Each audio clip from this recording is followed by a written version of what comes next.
Halo semuanya, hari ini kita masuk dalam materi 3.3, yaitu tentang siklus akuntansi perusahaan jasa. Jadi, perusahaan jasa itu adalah perusahaan yang kegiatan utamanya membuat sebuah produk yang tidak berwujud.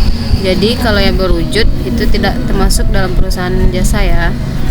Layanan dengan tujuan mencari laba atau melayani masyarakat.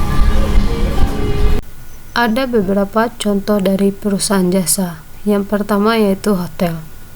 Hotel merupakan salah satu bentuk jasa karena pelayanan terhadap hotel tersebut tidak berwujud dan tidak mengakibatkan kepemilikan sesuatu. Jadi, karena itulah hotel termasuk perusahaan jasa. Contoh dari perusahaan jasa yang kedua yaitu bengkel.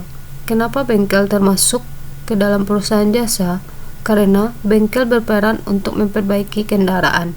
Karena itu bengkel termasuk bidang jasa, karena ia menggunakan kemampuannya atau jasanya untuk memperbaiki motor.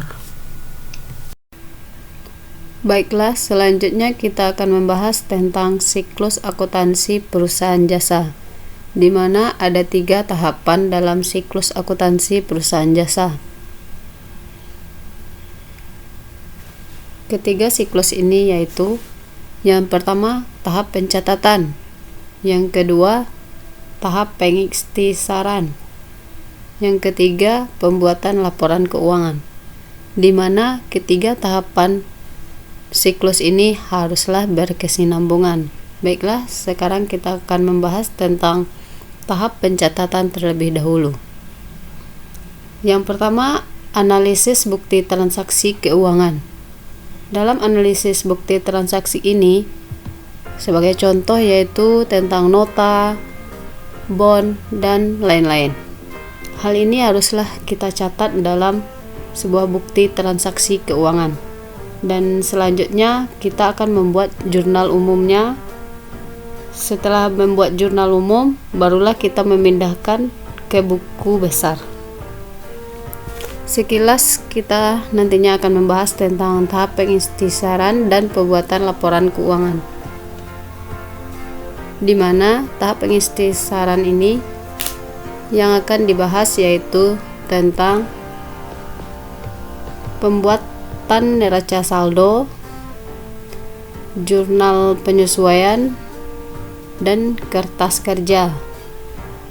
Dan yang ketiga, pembuatan laporan keuangan. Kita akan membahas tentang pembuatan neraca, laporan laba rugi, laporan perubahan ekuitas, dan laporan arus kas. Sebelum kita masuk dalam contoh dari analisis transaksi, kita harus membahas terlebih dahulu aturan pencatatan transaksi, di mana kita harus mengetahui di mana letak debit dan kredit dalam sebuah transaksi tersebut. Dan inilah tabel di mana kita harus mengetahui di mana letak debit dan kredit dalam sebuah transaksi tersebut. Bisa dilihat dari tabel saja.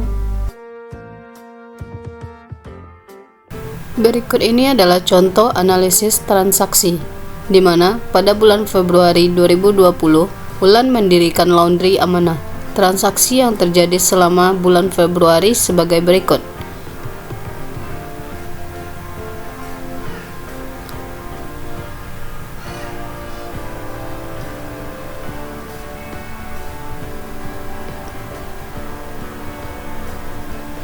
Nantinya di sini kita bisa mengetahui di mana letak kas dan debit dari suatu transaksi tersebut.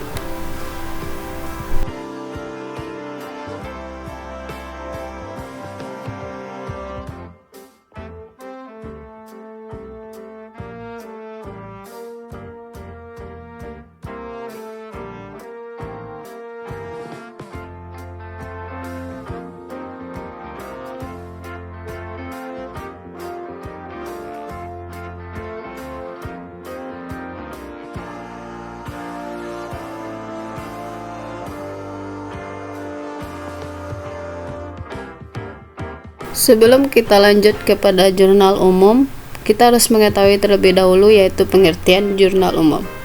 Jurnal umum adalah media untuk mencatat semua transaksi yang terjadi dalam proses akuntansi.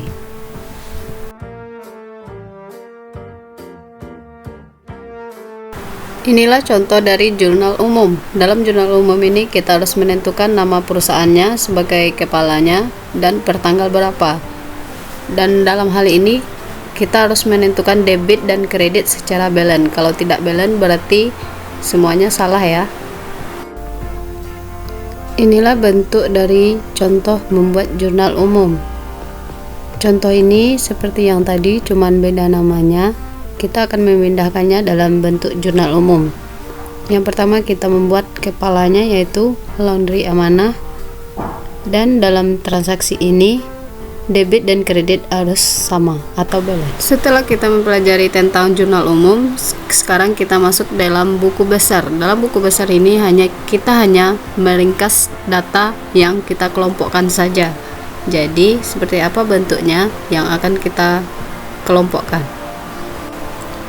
Dalam penulisan buku besar ada 3 contoh dalam penulisannya. Yang pertama yaitu tentang bentuk T, yang kedua bentuk 2 kolom, yang ketiga bentuk bersaldo. Dalam hal ini kebanyakan orang memakai yang bentuk bersaldo. Seperti apa bentuknya? Seperti ini.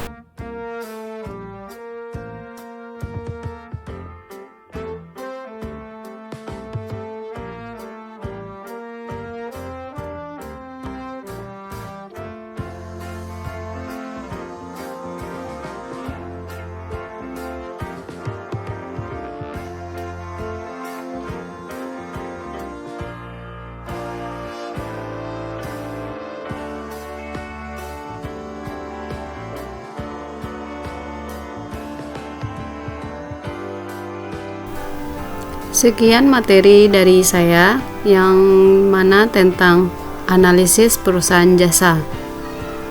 Semoga materi tersebut dapat kita mengerti dan dapat dipahami. Sekian, terima kasih.